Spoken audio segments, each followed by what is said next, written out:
Voilà, on est en live. Coucou tout le monde en compagnie d'Abdel. Salut à On a, tous. on a l'habitude de faire des petits lives ensemble. Donc pour ceux qui ne connaissent pas Abdel, je vais le représenter rapidement pour la rediffusion YouTube. Ceux qui seront là en live, je pense qu'ils connaissent un petit peu. Ils en ont peut-être marre Abdel, d'entendre ma donc, présentation. Ouais. ouais, non, mais on va faire plus court que d'habitude sur la présentation. Donc, Abdel, c'est quelqu'un qui a un passé dans la monétique, l'ingénierie autour de la monnaie, hein, tout simplement, et qui a eu bossé pour Consensus, qui est en fait la boîte privée principale pour les développements Ethereum historiquement, pour toutes sortes de développements, de smart contracts, d'amélioration de la blockchain, etc., etc. Et donc, il a bossé pour Consensus, quoi, 4 ans, quelque chose comme Ouais, ça, c'est 4 ça. ans. Voilà, et il a quitté Consensus après avoir terminé son boulot récent sur l'EIP 1559, qui est une intégration énorme sur Ethereum pour, on va dire, la destruction d'une partie des frais de transaction.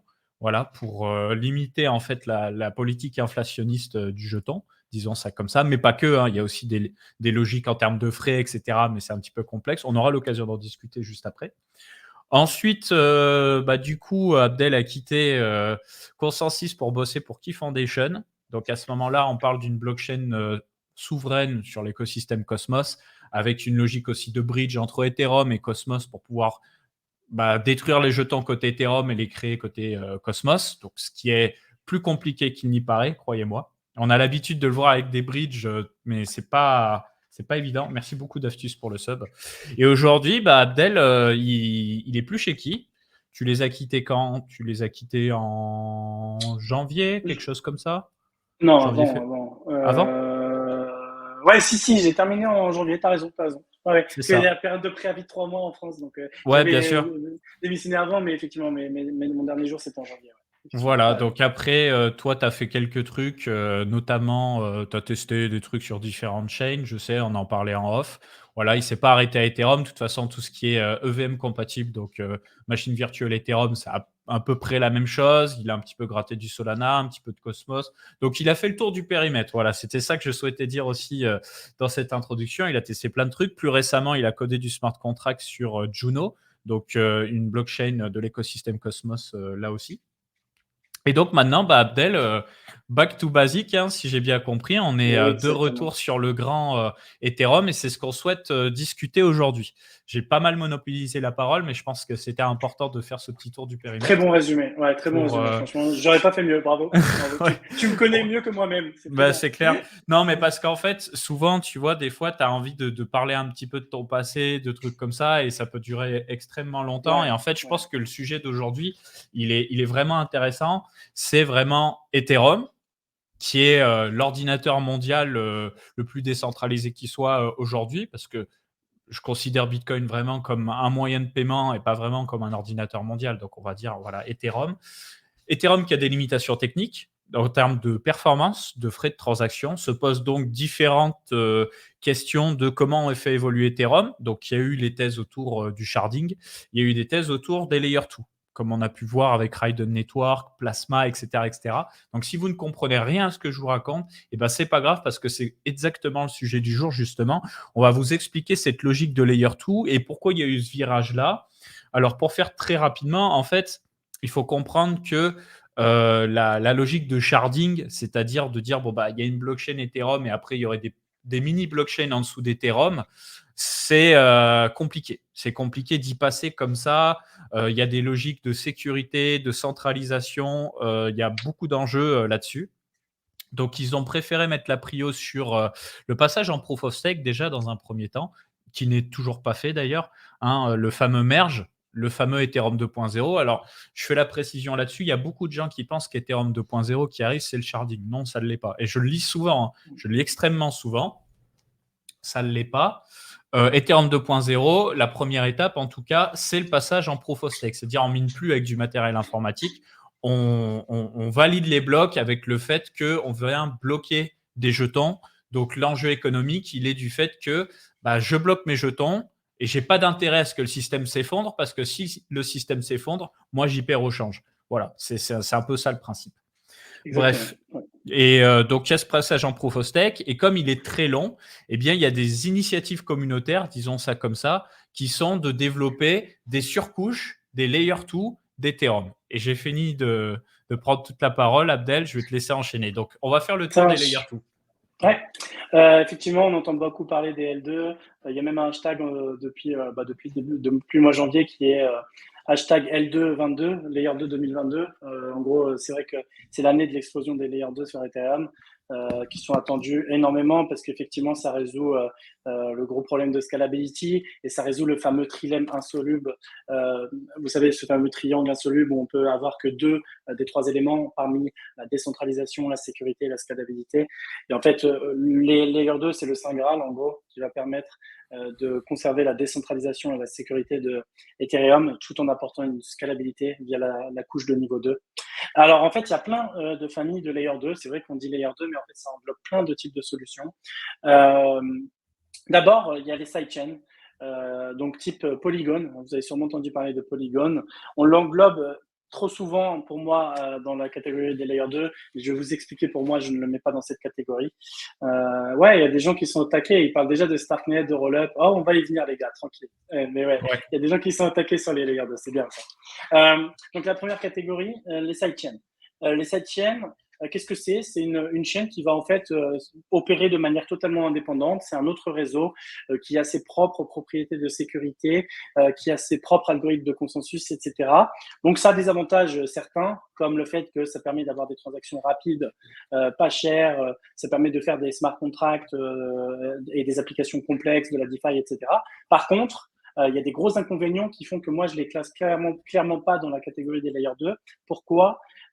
Comme je l'ai dit, ils opèrent de manière indépendante et donc ils ont leur propre propriété de sécurité et ils ont leur propre algorithme de consensus. Et ça, c'est un énorme problème parce qu'en fait, on veut absolument que la couche de Layer 2 repose sur la sécurité de Ethereum.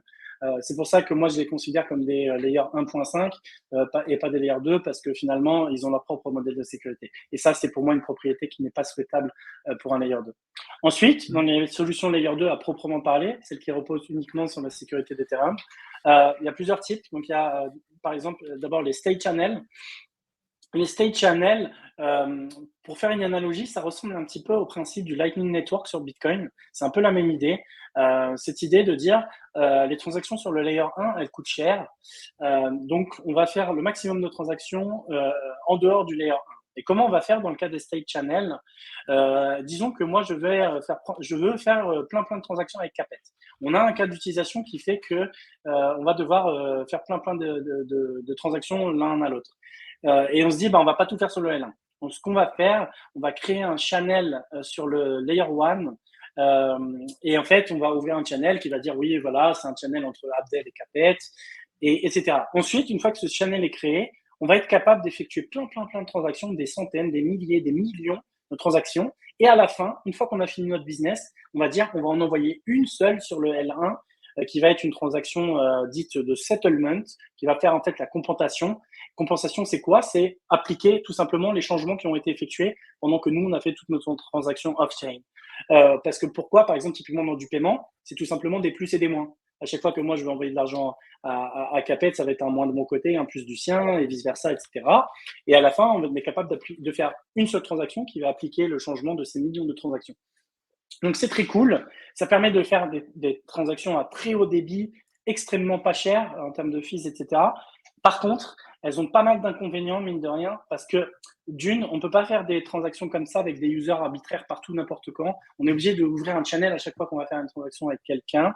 Donc, c'est très limitant. Et aussi, ça marche pour des use cases simples de type transfert, de type paiement, mais ça ne marche pas pour des choses compliquées, par exemple de la DeFi, faire un DEX, etc. On ne peut pas faire ça avec des state channels. Donc, nous, par exemple, dans le cadre de mon projet, donc j'y reviendrai plus tard, en fait, si vous voulez, moi, j'ai fait justement toute cette analyse des layers 2 pour savoir sur lequel on allait partir. Et nous, très rapidement, on a éliminé les state channels parce qu'ils ne permettaient pas de faire des cas d'application complexes. Ensuite, il y a Plasma. Plasma, c'est un peu la même idée, sauf que en gros, pour faire une analogie, c'est comme si on disait, vous voyez, Ethereum, le mainnet d'Ethereum est très grand. En fait, grosso modo, sur les blockchains, on travaille avec des structures de données qui sont des Merkle trees, donc des arbres de Merkle. En gros, c'est comme une représentation en forme d'arbre. Vous avez une racine et à chaque fois, vous avez des ramifications et des branches, etc. Bref, je vous épargne les détails, mais c'est la structure de données majoritairement utilisée dans la blockchain.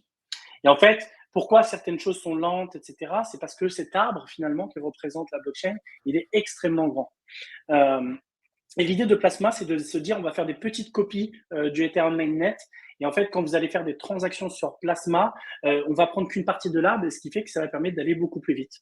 Donc ça, c'est intéressant. Ça permet, pareil, de faire des transactions à très haut débit. Ils ont un avantage comparé au State Channel, c'est que je peux envoyer faire des transactions avec quelqu'un de manière arbitraire, sans avoir à faire une opération sur le L1.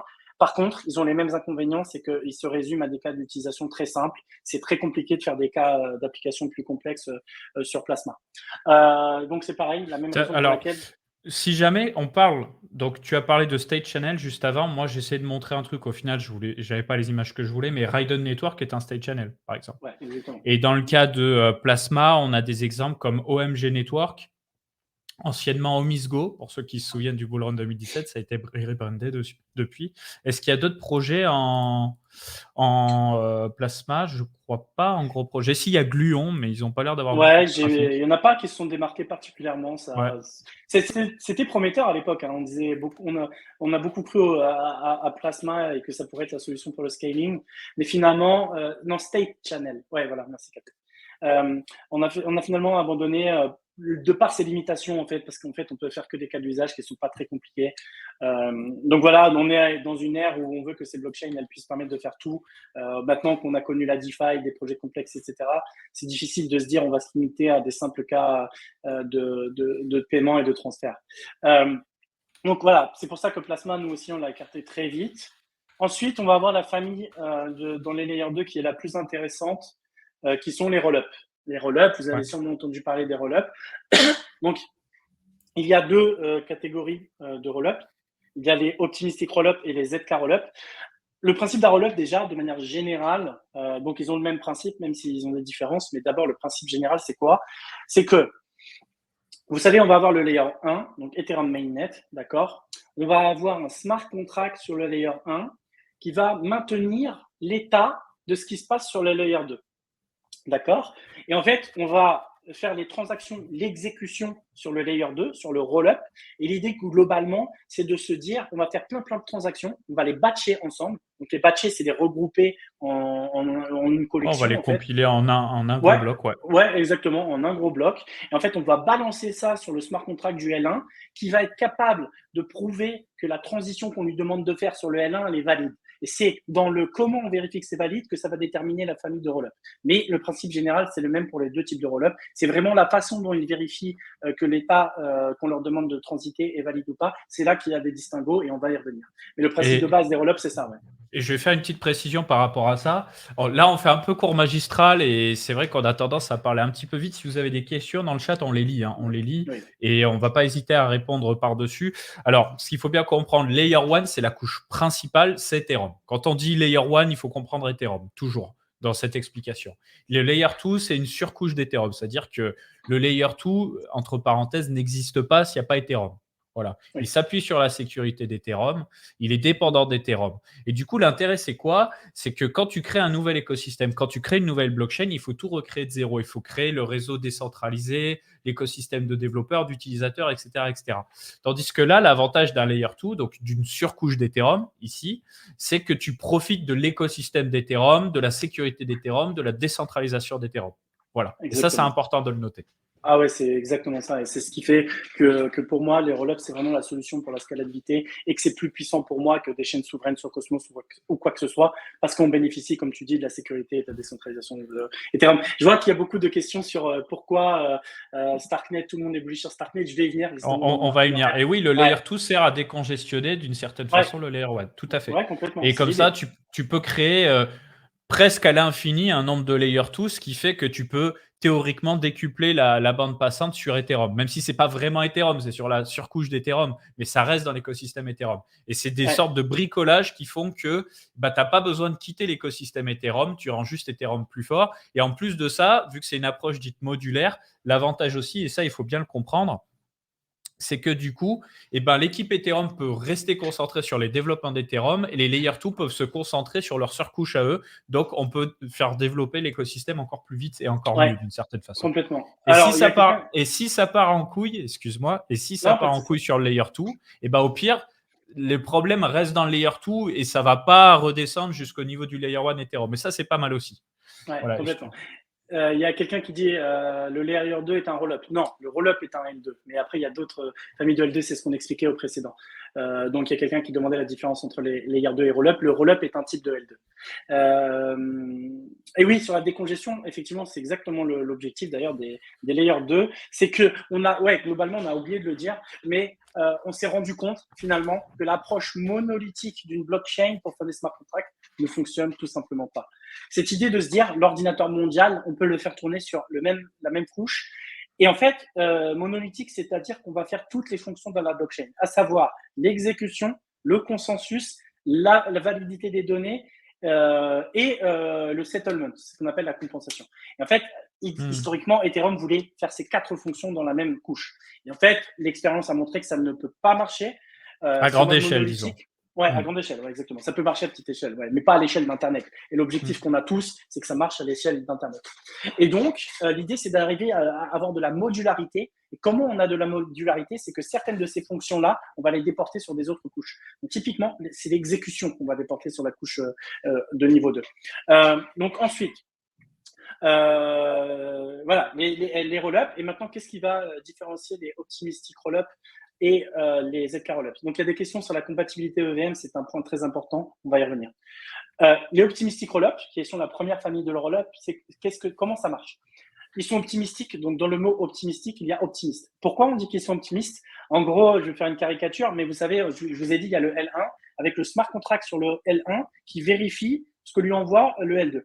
Et en fait, en gros, dans un optimistic rollup, vous pouvez vous dire le L2, il vient voir le L1 et lui dit, écoute bro, fais-moi confiance, prends ce bloc-là, il est valide, t'inquiète pas.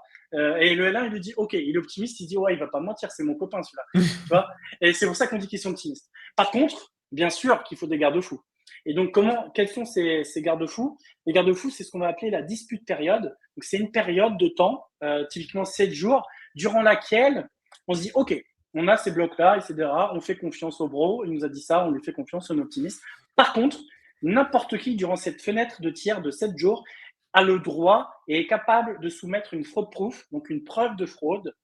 Et le cas échéant, ça va annuler tous les changements qui ont été effectués dans un bloc. Donc, en gros, on envoie un bloc avec des transactions batchées. On les prend en compte dans le layer 1, mais en attente. En gros, on va dire qu'on les met en attente. S'il ne se passe rien pendant 7 jours, OK, là, ça va être déclenché et les changements seront irréversibles et finaux, quoi. Si par contre quelqu'un du réseau soumet une preuve de fraude, là, on annule ce qui s'est passé, on revient à un état précédent, etc., etc. Alors, j'ai une question par rapport à ça, du coup. Il a fallu faire quand même certaines modifications sur Ethereum, donc le Layer 1, pour pouvoir approcher cette logique, non? Ou ça a été fait nativement? Au niveau du protocole, au niveau des smart contracts uniquement. C'est ça qui a été fort. D'accord. Pas au niveau du protocole, ça n'a pas nécessité de changement au niveau du protocole, uniquement des contrats, et même dans le cas des ZK Rollup. Donc ça, ça a été vraiment bien designé. Okay. C'est que ça n'a pas nécessité de changer le protocole. Donc ça, c'est très cool. Il y a quelqu'un qui pose la question, est-ce qu'il y a des pessimistic rollups? Non, il n'y en a pas. Ok, donc ça c'est un petit peu le principe des optimistic rollup. Je reviendrai après dans la comparaison pour dire les avantages et inconvénients. Et maintenant, je vais décrire un petit peu comment fonctionnent les ZK Rollup. Donc, les optimistic rollup, c'était salut bro, voici ça, je te fais confiance, mais je laisse une période de temps dans laquelle on peut prouver que c'est pas bon. Les ZK Rollup, on se dit non, je veux pas faire confiance à qui que ce soit, je veux faire confiance uniquement à qui? Aux maths, les mathématiques. Dans les ZK Rollup, c'est les mathématiques le roi. Et comment ça se passe? En gros, on va faire une exécution. Donc, on va prendre plein de transactions. On va avoir le prover, qui va être une entité sur le réseau, qui va prendre des transactions, d'accord, qui va les exécuter. Mais la particularité, c'est qu'en même temps que les exécuter, on va générer une preuve de l'exécution. Et cette preuve, c'est une preuve mathématique irréfutable qui prouve que le calcul a été effectué correctement, qu'il a consommé tant de gaz, etc., et qu'il n'est pas frauduleux ou qu'il n'y a pas un acteur malveillant qui a essayé de modifier des transactions, etc. Donc, ce sont des preuves mathématiques. Le L2, le prover sur le ZK Rollup, calcule les transactions, génère une preuve, il envoie la preuve à un smart contract sur le L1 Ethereum Mainnet.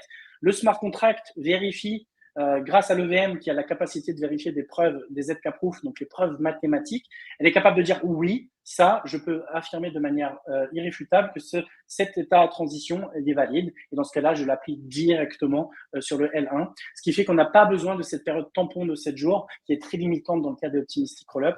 Et vous l'avez compris, c'est un inconvénient majeur dans l'adoption aux Optimistic Rollup pour certains use cases. Donc maintenant, si je devrais faire un comparatif entre les deux, maintenant qu'on a un petit peu défini l'un et l'autre, l'avantage des Optimistic Rollup, c'est qu'ils ont une architecture beaucoup plus simple. En fait, okay. ouais, c'est beaucoup plus simple. Pour faire simple, Optimism, Arbitrum, etc., concrètement, c'est un fork de Get, donc le client Ethereum, avec des modifications particulières. Et c'est très simple d'un point de vue architectural. De deux, c'est très facile dans les Optimistic Rollup de les rendre EVM compatibles. Donc EVM compatible, pour rappel, être capable d'exécuter des smart contracts qui tournent sur la machine virtuelle Ethereum et les faire tourner de la même façon sur le layer 2. Voilà. D'ailleurs, alors, petite question, là, on voit sur mon écran Métis Andromeda qui est considéré comme Optimistic Chain. C'est quoi la petite différence entre une roll-up et une chain? C'est que c'est une sidechain optimiste? Ouais, c'est ça. Ouais, on pourrait considérer que c'est une sidechain optimiste. Exactement. Ouais, donc, c'est pas vraiment un layer 2. Qui n'hérite pas de la sécurité directement de. D'accord. Ouais, c'est un peu la distinction. Il y a des gens qui posent la question de les ZK semblent bien plus safe que l'optimistique. Pourquoi le débat? Ouais, bah, je vais expliquer justement pourquoi le débat. Ils sont plus safe, ça c'est sûr et certain. Il n'y a pas photo là-dessus. Même si les optimistic rollups, quand même, la seule hypothèse qu'on fait, c'est qu'il y a au moins un acteur honnête sur le réseau. C'est quand même assez acceptable comme hypothèse de sécurité, dans le sens où on peut imaginer qu'avec les enjeux économiques, financiers, il y aura forcément toujours au moins un acteur honnête dans le système. D'ailleurs, récemment, parce qu'il y a souvent ce qui peut perturber un petit peu quand on parle d'optimistic rollup, c'est qu'on se dit, ouais, mais est-ce qu'il y aura vraiment quelqu'un qui va soumettre une preuve de fraude Est-ce qu'on a confiance en ça? Et en fait, récemment, il y a eu des preuves de fraude qui ont été soumises sur des choses des gros montants, je crois que c'était 40 millions, et du coup, ça a été annulé, revenu en arrière. Donc, il y a eu quand même une preuve que ça marche vraiment en conditions réelles. Donc, ça, c'est quand même intéressant. Parce que c'est très technique. En fait, c'est là où moi, je peux comprendre les gens dans le live. Moi, ça commence à rentrer, tu vois. Ça met des mois, hein. Ça met des mois et des mois et des mois. Ça fait même plus d'un an que j'entends parler des différents types de roll-up et c'était absolument abstrait et incompréhensible. Mais quand on commence à te parler d'un côté que c'est instantané, d'un autre côté, ça ne l'est pas. D'un côté, c'est optimiste et d'un autre côté, bon, c'est du sûr, quoi. Tu commences à comprendre un petit peu. Et en plus de ça, tu vois bien l'évolution des choses aussi. Vitalik, le créateur d'Ethereum, il a dit « Moi, je pense qu'à court moyen terme, ce sera optimiste parce que ce sera plus facile à mettre en œuvre. Et je pense que sur du plus long terme, ce sera du ZK. » Et c'est exactement ce qui est en train de se passer. Optimism et Arbitrum, on les a vus arriver ça va plus 2021. Voilà. Starkware, ZK Sync, tout ça, tout ce qui est ZK Rollup, on en entend parler, mais c'est encore plus abstrait parce qu'on n'utilise pas les produits part des gens très, très, très early, en fait. Exactement. Ouais, il n'y a pas encore de mainnet, hein, pour m'en parler. Hein. Il y a Starknet comme mainnet alpha, donc on va revenir après sur ce que ça veut dire, etc. Ouais, exactement. Il y a quelqu'un qui a dit tout de suite là, les ZK sont très durs à mettre en place d'un point de vue de VM. Exactement, ça c'est un point très très vrai. Donc je pense que tu es un connaisseur du sujet parce que c'est exactement ça. Alors, l'avantage des Optimistic Rollup, c'est pour ça que je disais qu'ils étaient plus simples et ils sont plus facilement EVM compatibles. Donc ça c'est un point très important. Par contre, inconvénient majeur, la dispute période, la période de 7 jours, c'est un inconvénient énorme pour plein de use cases. Il y a des mitigations de ce problème-là pour certains cas d'utilisation comme les transferts d'assets ERC20. Là, ça peut marcher. Pourquoi? Parce qu'on peut avoir des liquidity providers qui vont se placer et qui vont permettre de bypasser la dispute période en échange de fees. Donc ça permet de mitiger ce use case-là. On est capable de bypasser. Par contre, ça existe déjà, il y en a sur Optimism, etc. Mais par contre, ça marche pas pour les NFT, en fait. Parce que les NFT, par définition, ils sont uniques. Donc, tu peux pas avoir quelqu'un qui fait tampon en liquidity provider. Donc, c'est assez limitant pour pas mal de cas d'utilisation. Voilà. Donc, ensuite, en avantage des ZK Rollup, le fait de truster que des maths, ne pas avoir à truster des acteurs. Non, il y a quelqu'un qui dit l'hypothèse, c'est pas 60% plutôt. Non, il suffit d'un acteur honnête dans les optimistic rollups pour que le système fonctionne. Donc les ZK rollups, par contre, voilà, en termes d'architecture, c'est plus complexe, comme tu l'as dit, Capet. C'est pour ça que Vitalik disait que ça serait plus à long terme. Honnêtement, donc là, quand j'étais à Amsterdam, il y a Zaki Manian, qui est très connu dans l'écosystème Cosmos, qui disait qu'il était extrêmement surpris de l'avancée des ZK rollups et même du domaine des zero knowledge qui a avancé à une vitesse folle. Moi-même, je suis extrêmement surpris qu'on en soit déjà là. Je pensais que ça mettrait littéralement 10 ans avant qu'on soit capable d'exécuter un smart contract et de prouver son exécution avec des ZK-proof. Donc, c'est hallucinant de voir à quel point ça va vite. Et ça, je trouve que c'est la beauté aussi de la blockchain, c'est que ça fait avancer des sujets à une vitesse inédite. On n'a jamais vu ça. La crypto, c'est clair. La cryptographie, de manière générale, ça met trop longtemps. On utilise encore des algorithmes qui ont plusieurs décennies, littéralement. Et en fait, depuis la blockchain, vu qu'il y a beaucoup d'incentives économiques, ça fait avancer la recherche. Il y a du fric, il y a de l'excitation intellectuelle.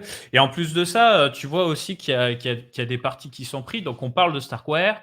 On a 10 Sync comme ça que je maîtrise pas trop, mais il y a aussi Polygon qui rachète X boîtes, Hermès, Zero, etc. Exactement. Et eux, ils sont trop intelligents parce qu'en fait, ils sont malins, ils ont pas le time. En fait, ce qu'il faut comprendre, petite parenthèse sur Polygon, c'est que eux, ils se disent bon bah voilà, de toute façon Ethereum c'est le king, nous on cherche pas à remplacer Ethereum, mais plutôt on va essayer de l'entourer, on va essayer d'être son bras droit avec toutes sortes de technologies. Donc ils ont fait quoi? Ils ont fait des sidechains, Plasma Chain, là ils ont fait des ZK, ils bossent sur des ZK Rollup. En fait, ils achètent plein de boîtes comme ça, ils se disent bah, si ça se trouve dans tout ce lot-là, il va bien y avoir une technologie ou deux qui va juste écraser tout le reste et nous on restera en vie.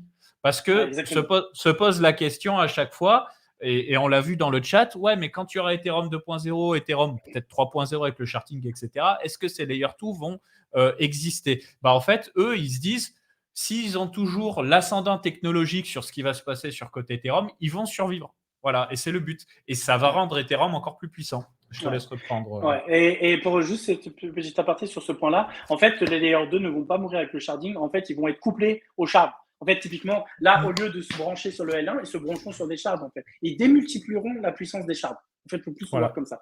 Et pour parler de manière encore plus abstraite pour ceux qui nous écoutent, si on te dit que le sharding, ça multiplie par 1000 la capacité des transactions, les layer 2 par 1000, et ben peut-être qu'avec un bon bricolage, on fera du 100 000 ou du 1 million de transactions secondes. Et à l'arrivée, on pourra faire des systèmes qui sont beaucoup plus puissants que WeChat Pay, Alipay, Réseau Visa, Mastercard, etc., etc.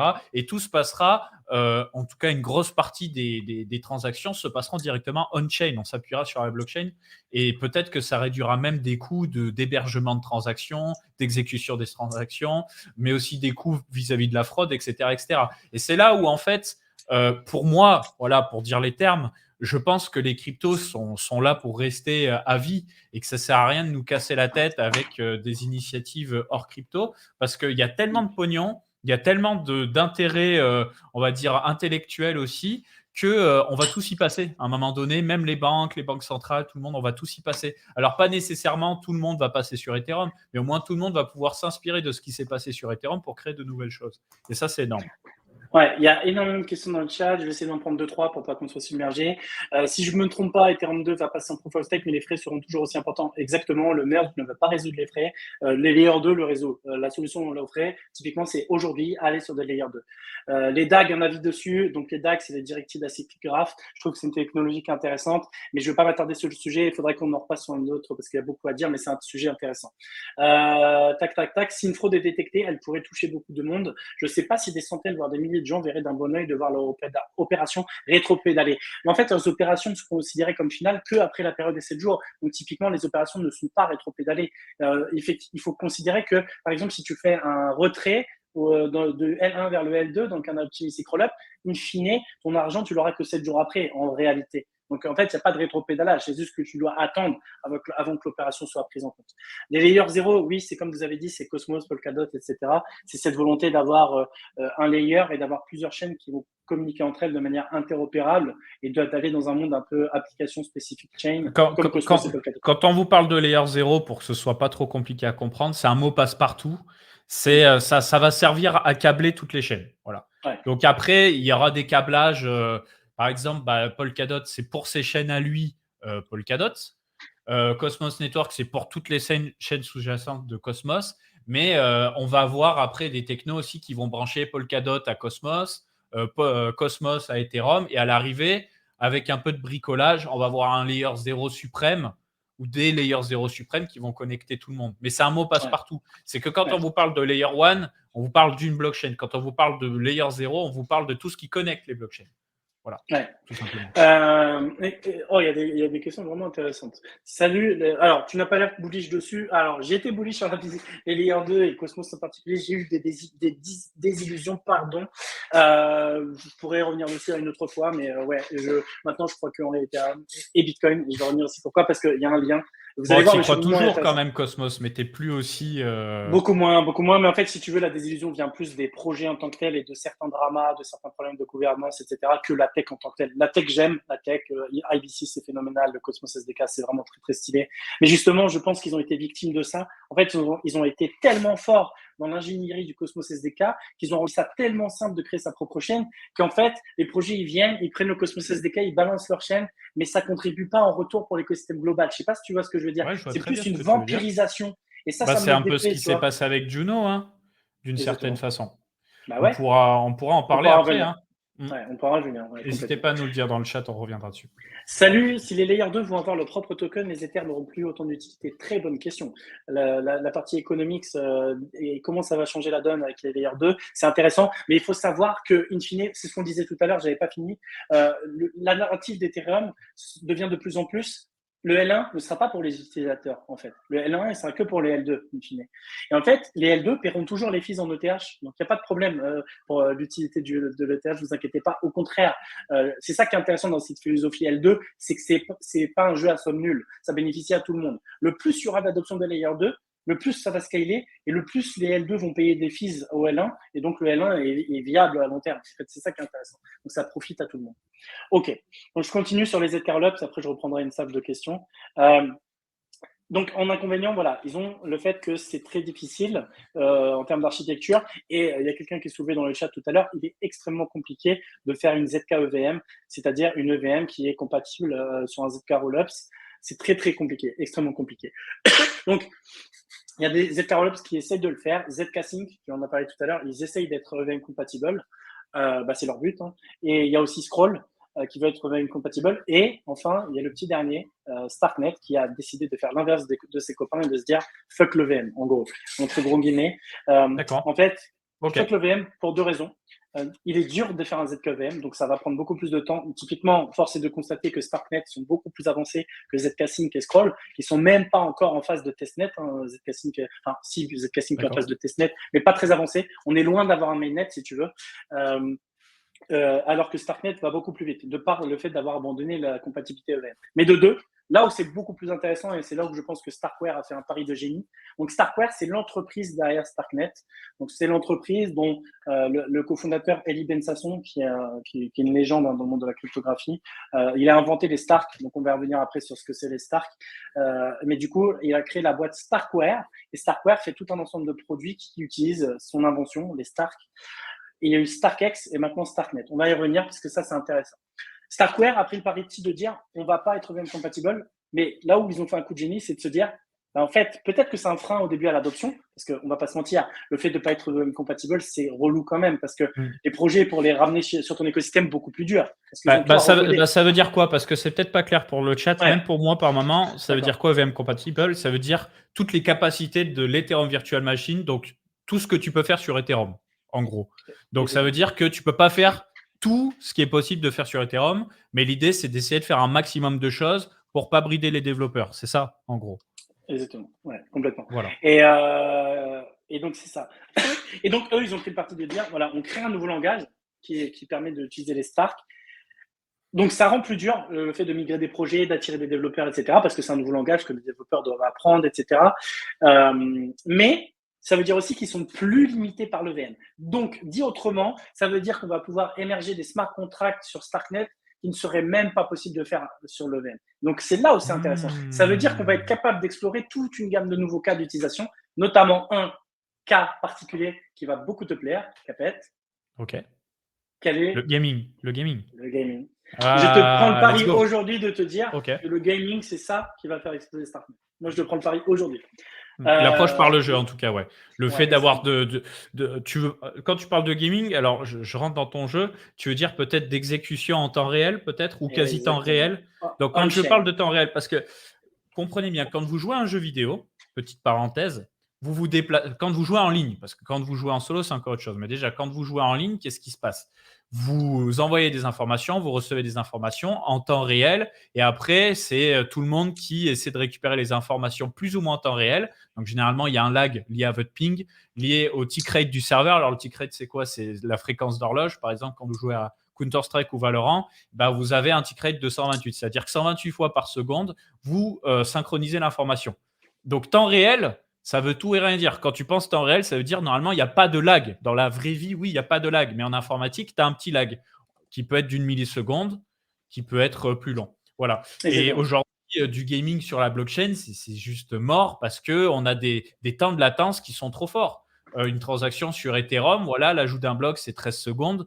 Tu t'imagines, tu joues à un jeu vidéo, tu fais clic gauche pour tirer avec ton arme, tu attends 13 secondes et tu as des informations après. Ben non. Donc, Ouais, on a besoin de temps réel, on a besoin de ce genre de bricolage. Et là, tu m'intéresses. exactement. Ouais, exactement. L'idée, ça va être de pouvoir descendre jusqu'à un niveau où les calculs du jeu, le moteur de jeu pourra être exécuté on-chain. Bon, ça va prendre du temps, hein, ça va prendre plusieurs années, mais c'est exactement ce qu'on veut. Ouais, ok. Donc, mais c'est exactement l'objectif. En fait, tu pourras littéralement considérer que le calcul est gratuit. En fait, avec le stockage aura toujours un coût parce qu'in fine, Ouais. il faut à la fin stocker sur le L1, mais le computation, il deviendra gratuit. Et ce qui est beau dans ces systèmes, c'est que le plus il y a d'utilisation, le plus les transactions sont moins chères. C'est ça qui est ouf. Ça veut dire que tu as une Mm. scalabilité infinie. Le plus il y a Mm. d'usage, le plus ton système est scalable. Donc le Ouais, gaming, voilà. parce que tu remets en question beaucoup de choses vis-à-vis de l'informatique, de la sécurité, de ce que tu laisses faire et pas faire. Parce que vous savez que, je fais encore une parenthèse, j'ai appris ça assez récemment, j'étais choqué. C'est pourquoi les consoles de jeux, généralement, avec du hardware moins puissant, tu arrives à faire tourner des beaux jeux que sur un PC. C'est parce qu'en fait, le système d'exploitation des consoles, il est refait complètement. Et ça facilite en fait la communication entre les différents composants de l'ordinateur. Donc, d'un point de vue sécurité, en fait, c'est comme si je vous disais, tu rentres dans un bâtiment, et ben sur un PC, tu dois ouvrir une porte, passer la porte, ouvrir une deuxième porte, passer la porte, etc. Ça met du temps. Alors que sur une console, bah, les portes sont déjà ouvertes, donc tu peux faire une ligne droite. Ouais, Et du coup, tu gagnes en performance. C'est ça ouais, la petite différence. Et ouais, ouais. avec les Zero Knowledge Proof, ça reste très abstrait. On est peut-être en train de vous hyper, alors vous comprenez rien. Mais moi, je suis là, je suis hyper avec lui, j'y comprends rien. Mais c'est de dire que on a eu des révolutions technologiques. Donc, on a eu Internet, le Wi-Fi, la blockchain, les applications sur mobile, etc. etc. La blockchain, bon, j'ai déjà dit. Et là, en fait, le Zero Knowledge Proof, c'est une nouvelle révolution technologique. Le patron d'Epic Games, donc derrière Unreal Engine, qui est utilisé par 90% des jeux vidéo pour faire des jeux, et derrière Fortnite, dit Zero Knowledge Proof, c'est un banger. Ça va être Exactement. une révolution. Donc, c'est pour vous Complètement. dire à quel point c'est excitant. C'est une révolution et même au-delà même de la blockchain dans plein de cas d'application. C'est clairement une révolution. Il y a quelqu'un qui dit que les layers 2 ne sont pas décentralisés, précise parce que là, dit comme ça ne veut rien dire. Et ce sera sur Sui, pardon, mais pas Ethereum. Non, enfin moi je pense pas, tu peux penser ça, mais l'approche monolithique de Sui, j'y crois pas. Enfin, pour moi, Là n'empêche pas l'autre, hein, j'ai envie de dire tout simplement. oui, Mais l'un n'empêche pas l'autre. attendant de voir un peu de concret, disons. Voilà, on en a eu des Ethereum killers, c'est pour ça, c'est ce que je veux dire, tu as raison, Mm, enfin, mm, pardon, mm, j'étais peut-être un peu brut, mais on en a vu des Ethereum killers. Et prendre le pari maintenant de se dire on va continuer dans une approche monolithique, ouais, on verra, on verra. Mais on bon, verra. voilà, on verra. Moi, à chaud comme ça sent la VC Chain, mais on verra.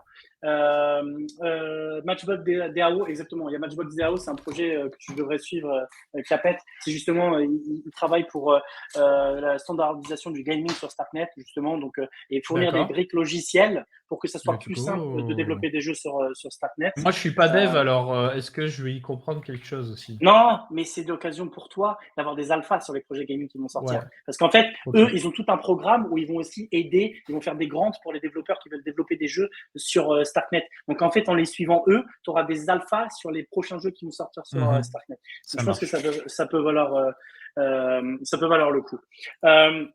Alors, les Z Roll-Up, donc voilà, je disais VM compatible ou pas. Starkware qui prennent ce pari-là, que je trouve génial, qui est la promesse d'explorer des nouveaux cas d'utilisation. Maintenant, si on veut comparer d'un point de vue théorique les différences entre Starknet et les autres ZK Rollup, il y a différents types de preuves mathématiques sous-jacentes bon, je vais essayer de pas perdre tout le monde, mais en gros, il y a les ZK Rollup de type ZK Sync, Scroll, etc. Ils utilisent des SNARK, d'accord? S-N-A-R-K. Et Starkware, Starknet utilise des Stark, S-T-A-R-K. En fait, je ne vais pas rentrer dans les détails mathématiques des différences, mais juste des différences que vous pouvez comprendre, à assimiler. Les SNARK, ils nécessitent une cérémonie spéciale au moment de la création du réseau qui s'appelle un Trusted Setup. Et comme son nom l'indique, on a besoin que cette phase se passe bien.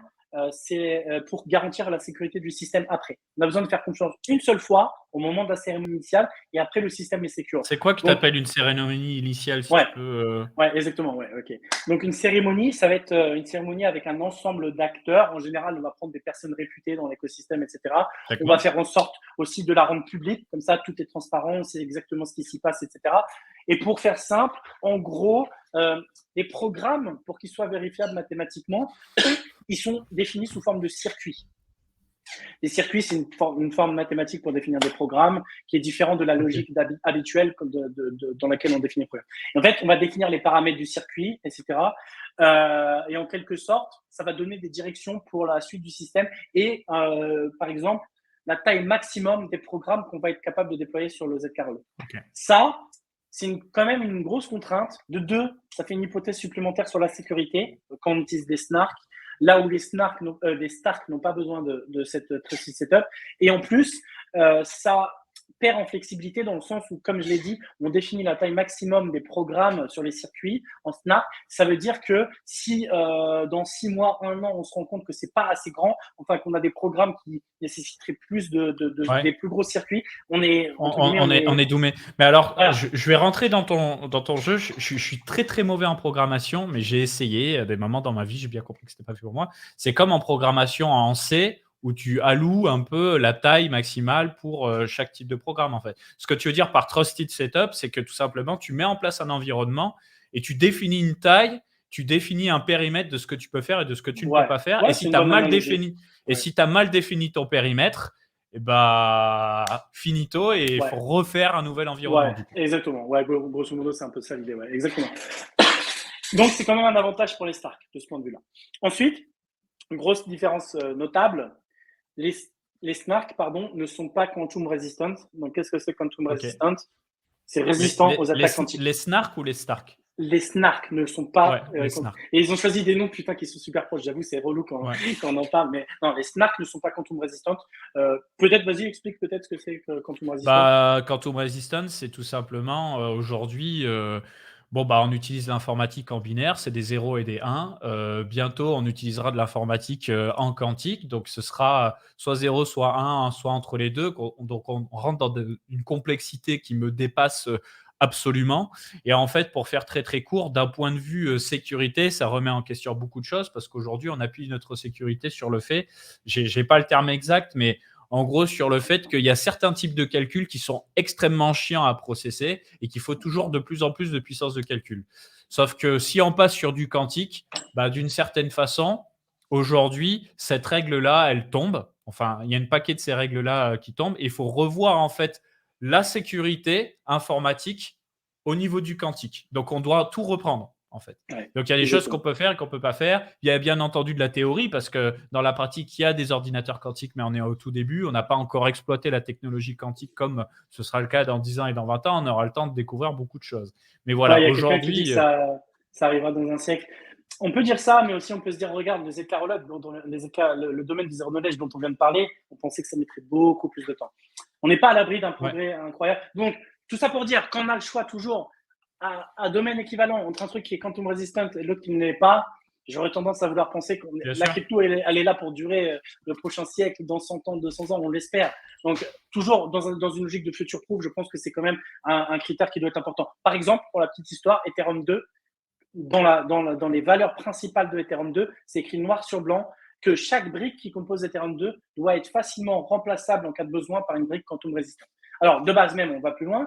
Si possible de le faire aujourd'hui en quantum résistante, on le fait. Mais à minima, on s'assure, vous savez, un petit peu comme un système dans lequel on aurait des Lego, on s'assure qu'une brique, chaque Lego, pourrait être remplacé par un autre Lego qui est quantum résistant. C'est un principe de base d'Ethereum 2. Ah oui, super. C'est pour ça, c'est l'une des raisons pour lesquelles je dis très souvent qu'il y a un fossé entre Ethereum et ces Ethereum killers. Le fait de penser à ça, ne serait-ce que ça paraît un détail, mais t'imagines le niveau de réflexion pour arriver à designer un tel système pour les 100 prochaines années. Enfin, Bah, c'est sûr, hein. donc C'est voilà. sûr. Ensuite, les snarks sont plus légers que les stars, par contre, ouais, c'est vrai, effectivement. C'est un avantage en faveur des snarks. Donc, on a parlé des snarks. Voilà. Il y a encore des choses à dire sur les snarks ou... Non, le dernier point de comparaison, ça va être sur les Stark, la complexité algorithmique pour générer les preuves. Vous savez, je vous avais dit tout à l'heure, il y a une entité qui génère des preuves.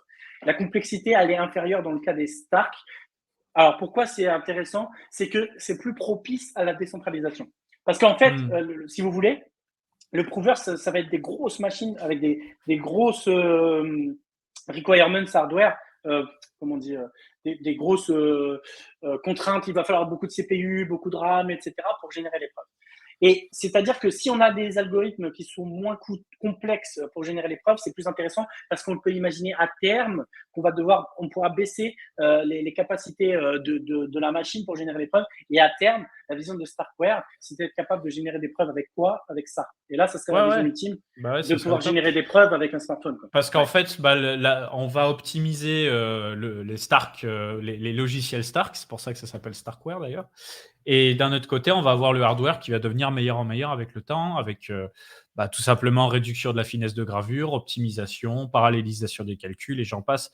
Parce que ce qui se passe côté informatique, franchement, c'est un truc de ouf. Hein.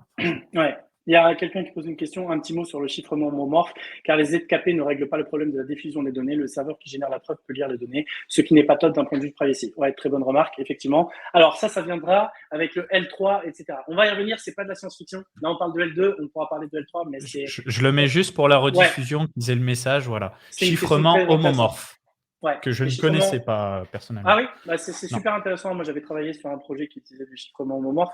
L'idée de base, c'est de se dire, tu vois, on va faire des opérations, d'accord? On va prendre des opérations simples comme des plus et des moins, etc. En fait, admettons, moi, j'ai pas de puissance de calcul suffisante.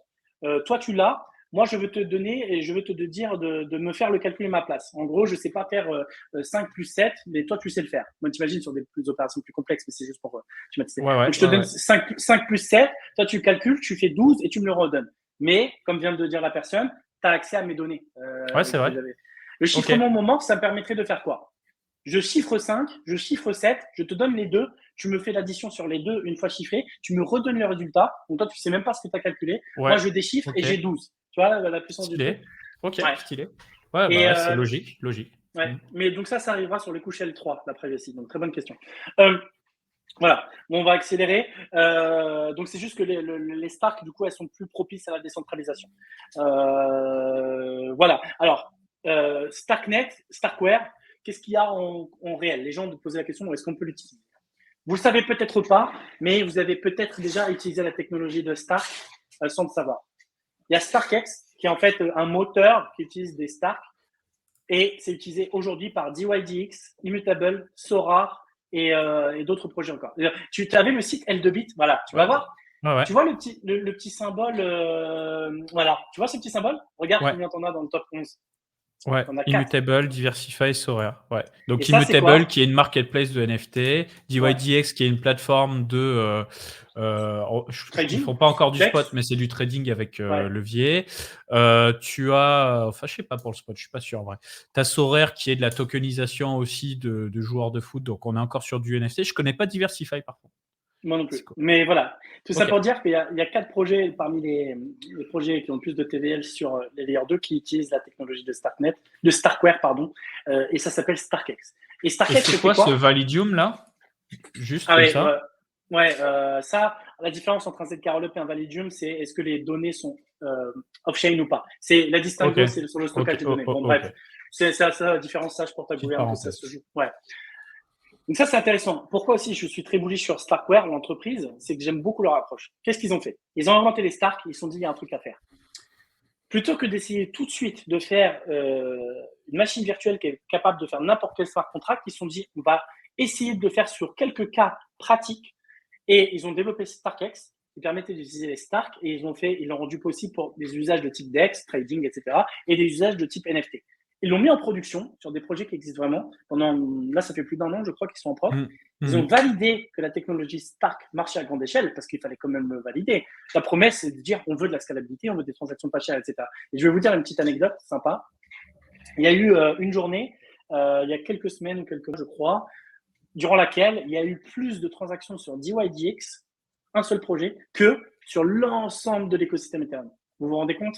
Et fait marrant, personne ne l'a remarqué en termes d'impact sur le coût en gaz du L1. C'est pour vous dire la beauté de la promesse, c'est-à-dire il peut se passer un nombre incalculable d'opérations sur le L2 sans même que les gens du L1 s'en rendent compte. Mais c'est surpuissant. C'est surpuissant. Et typiquement, on en a parlé avec l'histoire de Yuga Labs très récemment, où que les gas prices se sont envolés. Mais par exemple, ils auraient été sur Immutable, ils auraient fait leur mine en utilisant la technologie StarkEx. Personne n'aurait même remarqué le mine sur le L1. Et après, ils sont servis de cet argument pour cracher sur Ethereum, alors que c'est eux qui n'ont pas choisi StarkEx, le moteur. Non, mais ils n'ont pas craché. C'est qu'en fait, ils essaient de briller à tous les niveaux et ils mangent tout le temps Yuga Labs. Donc là, ils sont en mode comment est-ce qu'on va faire du fric la prochaine fois? Voilà, et ben on va faire notre propre chaîne, comme ça on va se faire un max de fric. Bah oui, StarkEx, le moteur, et Starknet, je dirais plutôt la généralisation de ce moteur. Et Starknet donne la possibilité de faire des smart contracts qui utilisent les Stark. Et ils ont fait d'abord l'approche de on prouve que la technologie marche quand même, ce qui est important. Et maintenant, on généralise. Et là, Starknet, c'est la généralisation de ça. Et là, c'est en phase de mainnet alpha. Donc, un mainnet alpha, c'est un mainnet, mais dans lequel on ne va pas donner de garantie sur le fait qu'il n'y a pas de bug, etc. C'est plus ou moins expérimental, mais voilà, il est live. Donc, ça, c'est intéressant. Donc, moi, perso, je suis vraiment fan de l'approche de Starknet. C'est le layer 2 qu'on a choisi, nous, pour builder dans le cadre de mon projet. Et je crois beaucoup en Starknet. Et pourquoi aussi? Tout à l'heure, j'ai parlé un petit peu rapidement de Bitcoin.